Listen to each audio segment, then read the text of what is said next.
Hello, fellow travelers, and welcome to another episode of Verta Stars Podcast fourth season. My loyal listeners, thank you for continued support. Enjoy this amazing interview because Brandon Easton boards the mothership to talk Iyanu on Max. Now, come aboard as we go traversing the stars. Hello, Mr. Easton. Thanks for coming to Verta Stars Podcast. Thank you for having me. So, my pleasure. So, I always start off with a question of inspiration. So, what inspired your love for writing and who your earliest influences? Well, I mean, there's so many. It's really tough for me to like narrow it down, but usually I'll say like Richard Matheson, Stephen King, Arthur C. Clarke, um, Ray Bradbury is a big one. I mean, I love the unabridged version of the Martian Chronicles, which I think is the most best version that could exist.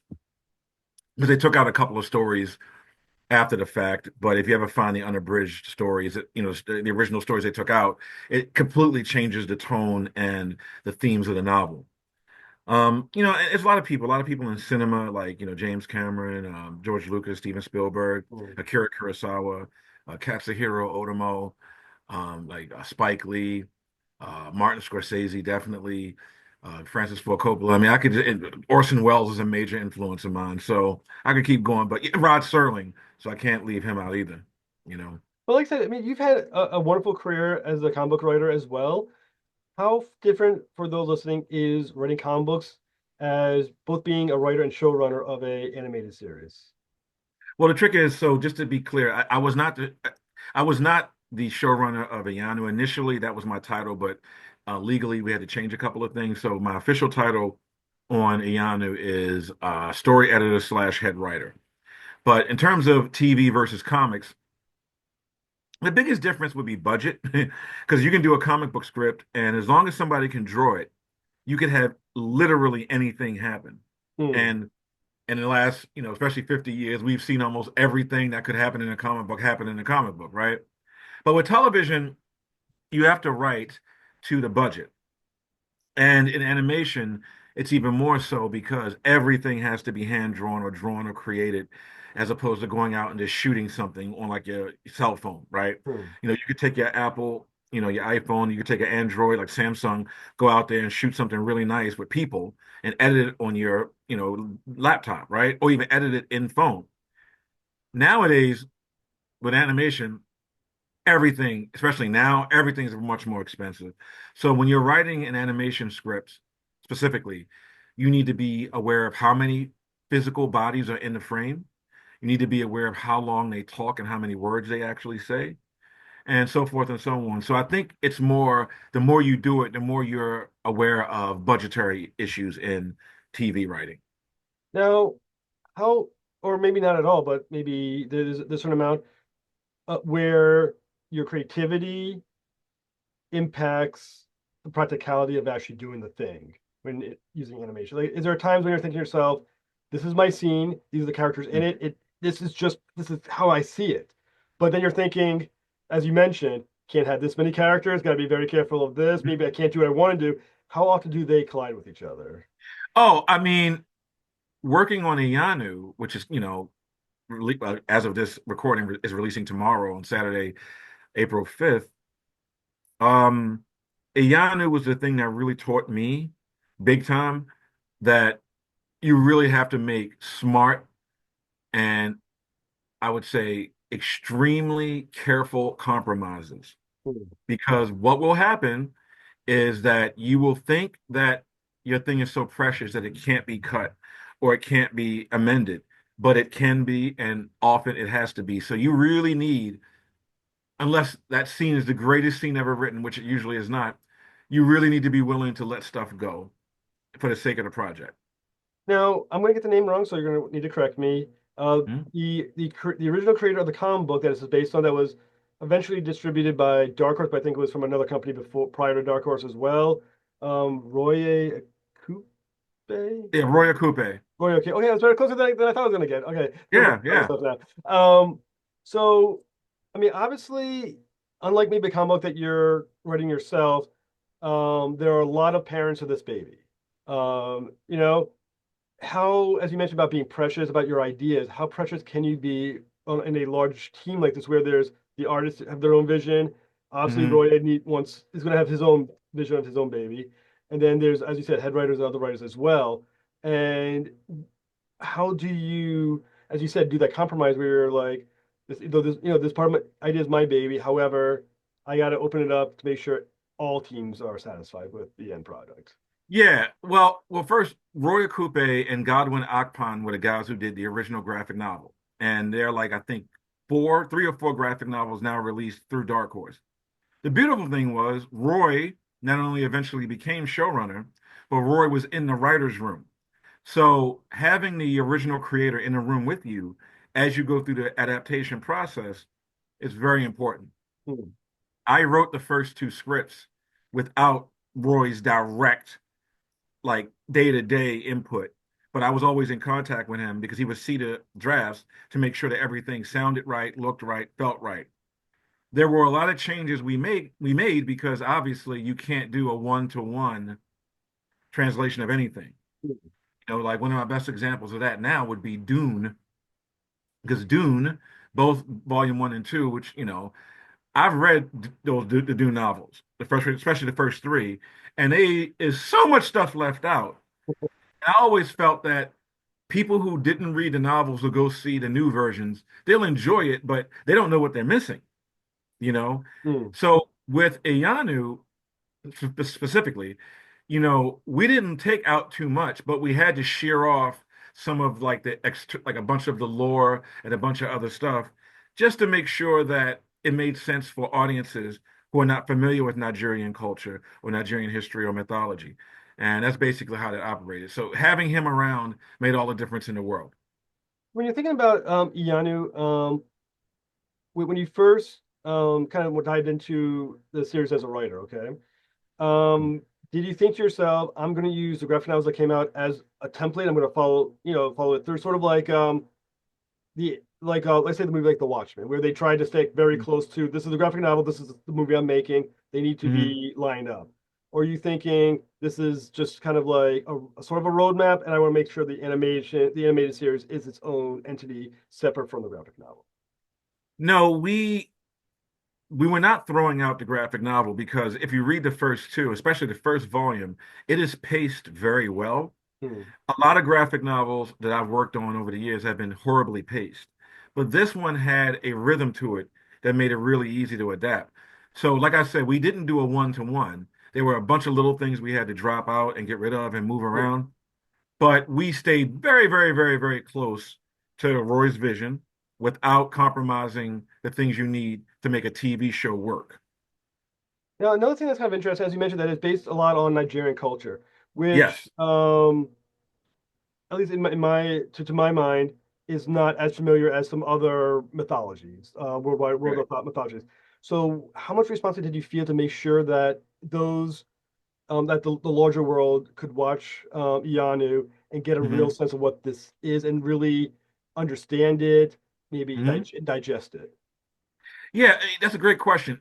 First, I feel like the more specific you get to anything, the more universal it becomes. Hmm. You know, like for example, I'm from Baltimore, and Same here. I saw Star Wars as a kid, right? I don't look anything like Luke Skywalker at all. Yeah. I love Mark Hamill, but I don't look like him. But I was still able to understand the universality of wanting to leave like Tatooine or see the bigger world, right? Yeah. Iyanu or any most a lot of world mythology is actually based on North, West, and East African early myths, excuse me. Because you go to the Egyptian pantheon, that becomes the Greek pantheon. And the further you go back to even Mesopotamia, I used to be a history teacher. If you go back far enough, all the myths in human civilization are generally based around sun worship, right? Hmm. Or light worship. Because, when in hunter-gatherer days, light came up and we were like, oh God, no more monsters. Hmm. So I feel like Iyanu's specificity, which is very like Yoruba, which is one of the major historical tribes of Nigeria. These are some of the same stories. You have, the hero, you have the book smart kid, you have the handsome rogue, you have a mythical beast that comes along to help you out, or like a Chewbacca-esque figure. So Iyanu has all of that. And I feel like if you like Star Wars or if you like, I don't know, Mobile Suit Gundam, if you like Avatar: The Last Airbender, any of that stuff, you could watch Gem and the Holograms, and it'll be the same stuff. So I feel like you don't really need to know Nigerian culture. You just need to like stories, and the Nigerian stuff is just icing on the cake.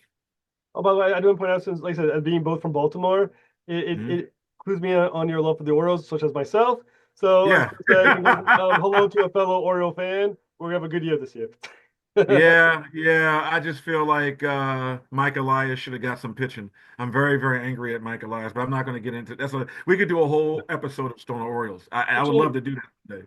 I would love to do that, but pitching under the age of 35, ideally, apparently. Yeah, yeah. Oh, yeah, yeah, yeah. Let's go get Morton. Let's go get Morton. Right. Sagano is good. I mean, I think he's going to have a good year, but Morton, we got Gibson. Anyway, don't get me.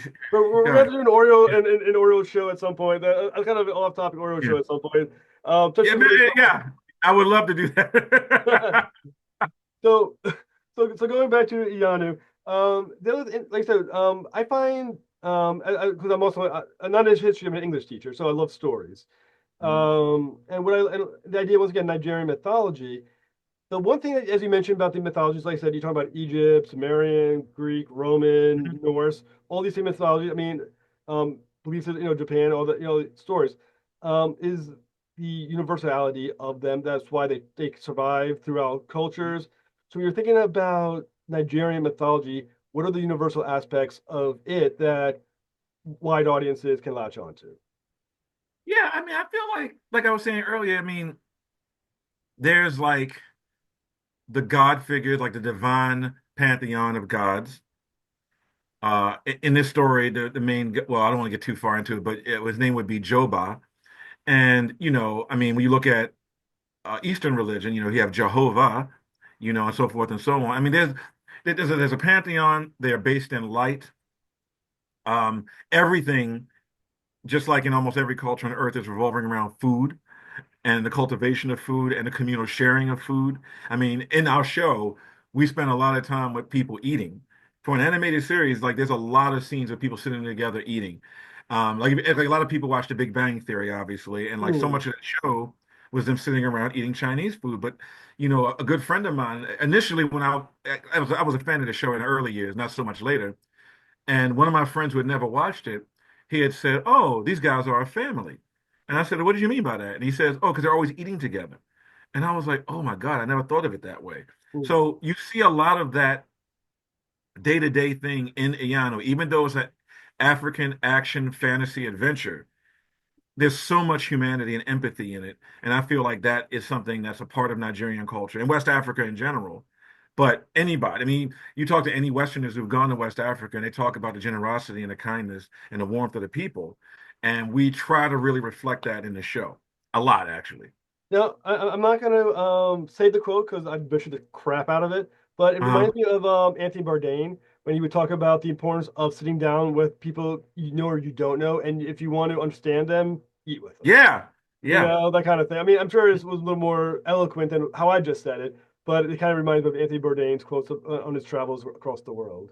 Yeah, I think it's funny you say that. I think that was on an episode where he went to Israel, and he went to Hmm. Palestine and Jerusalem, and he was going back and forth, and that was a very, very tricky episode, and he pulled it off. But he did say the best way to get to know people and really figure them out is to sit down and have a meal with them, and that happens in Iyanu all the time. In fact, I can't get too much into it, but so eventually they will have meals with people that they never thought they would have meals with, which is a Yeah. very important thing. And, And I'll just like I said, I just think that's such a cool addition. Another interesting, like I said, the protagonist is Iyanu. Obviously, it's named after the character. hmm Um, but the interesting thing is that she wishes to live a normal life. Obviously, that's kind of like in the solicits for the story. hmm Obviously, she discovers divine powers, which is going to change her view to a large extent. hmm So, how does it change not only her desire to live a normal life, how does it change her desire of, well, maybe let's say her view of herself and maybe what her understanding of the world is around her? Well, without giving away too much, because the pilot comes on tomorrow, and we just had the premiere in Burbank yesterday. The first three episodes were premiered in front of a large live audience. It was awesome. So the best way to answer that is that she initially wants friends because she's been exiled and lives in the woods outside of the big city with her mentor. And as she discovers her powers and learns that she's actually a very special human being and has a real mission, her goal is just to reunite with the people that she was separated from after the first episode. And like I said, without getting too much into it, it ultimately becomes a journey, a twofold journey. One, to help save her land from the curse that's inflicted upon it, and also save her friends and family members who she loves very much. So she does shift, she gets what she wants, which is a family and friends during the journey itself, which makes the story so great. Now, I think the interesting thing as well is from the point of view of Iyanu once she gets her powers, the because of divine powers and what that represents. Because most people, their idea of divinity is based on faith. They believe to be true and they hope that it's true. Once she Uh-huh. receives her powers, she now knows that it's true because she now is directly connected to these powers. How does it impact a worldview, and how does society, the world that she lives within, view things now that they know Iyana what she's now can do? Uh, what happens basically is that once her manifestation becomes publicly known by the powers that be, there are people who want to control her and stop her. So really, the ignition of her powers and abilities is really what kicks off the entire change in that small world that they inhabit, and then that small world becomes very large, especially by episode 3. And from then on, again, can't say too much yet, but once her powers are discovered, it radically changes the status quo around her. And even at the end of episode 1, you will see a radical change in the world because she manifests. Now, for the normal people, I mean, obviously those in power have views of things, but let's say the normal people, um, how do they welcome the idea of what Iyanu represents, or is it sort of like X-Men fear kind of direction? It's a little bit of everything. I mean, on one hand, there are people who champion her existence, and there are other people who want to wipe her out for various reasons. Hmm. So again, it's that thing where the manifestation of her powers just ignites a whole wide range of emotions because some people believe her powers and her abilities and what she's supposed to do is a myth and disregard her completely. Then there are those who know she's not a myth and want to wipe her out. And then there are those who know she's not a myth or her powers are not mythical, who are her friends and allies who want to keep her moving forward to their goal. So Now, it's like across the board. from Iyanu's perspective, we'll say anytime you talk about divinity, right, and gods and Yeah, manifestations of powers, you start dealing with things like fate.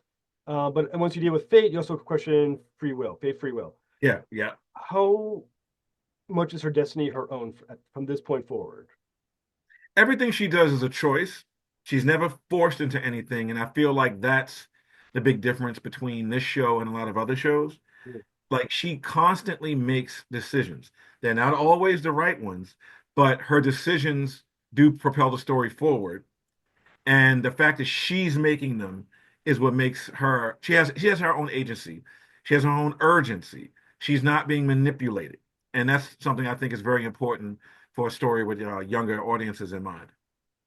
Is it immediately apparent that she's the best person to have these powers, or does she become the person who should have these powers? I think it's a little bit of both.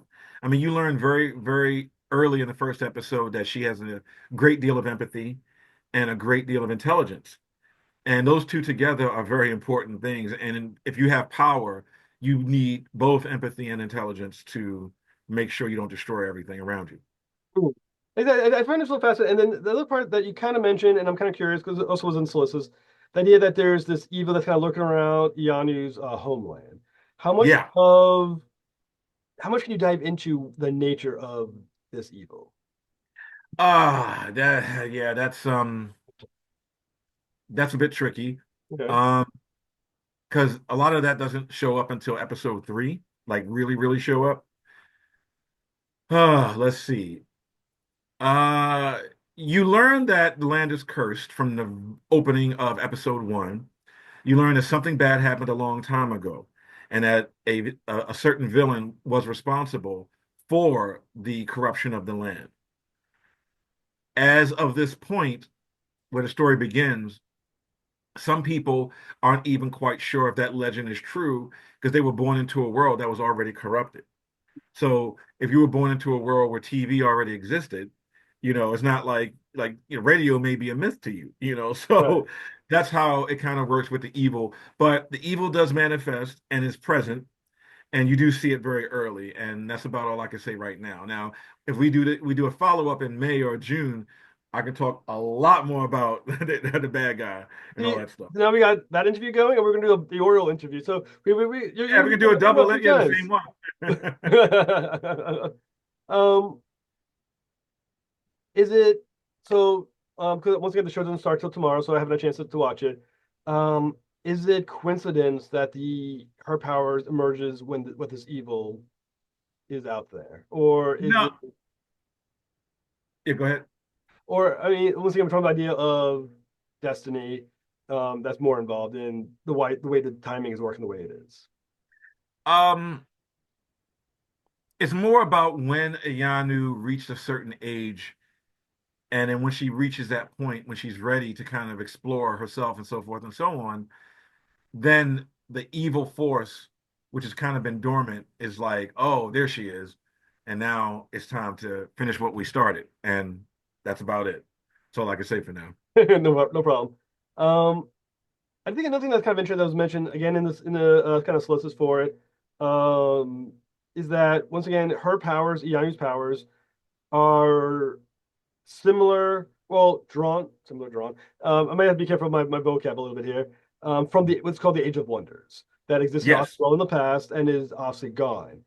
So when you think about these Age of Wonders, how much exploration will we get of what that actually would Well, I'll put it like this. The Age of Wonders in Iyanu is very similar to the Old Republic in Star Wars, you know, and like the High Republic, even more like the High Republic, actually, for those who know that reference. So, you will see the Age of Wonders.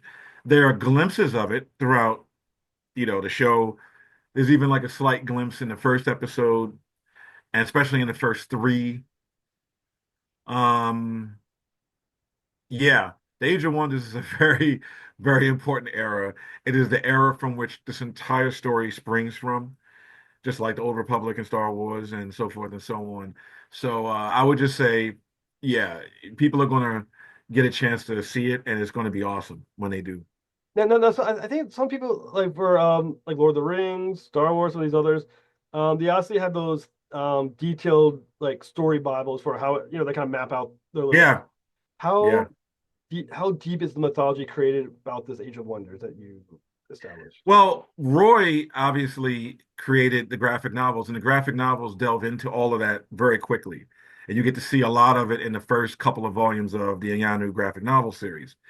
He has mapped out his world way deep down the line. And I only know about like a couple of years worth, but he has like 6 to 8 years of story. So Roy, if you get a hold of him, he'd be the guy to ask because he it's his brain, it's his story.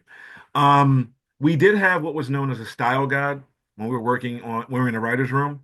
And the style guide was also kind of our series Bible as well. So we managed to get a whole lot of lore and data that we needed for certain dialogue scenes and certain flashbacks. And yeah, we had all that handy. And Roy again was in the room, so he was our main reference. So, like I said, obviously this is set up on a series of books, as you mentioned. Are we kind of looking at a potentially a Game of Thrones situation where eventually the series will surpass where the books ended? Well, again, without saying too much, let's see.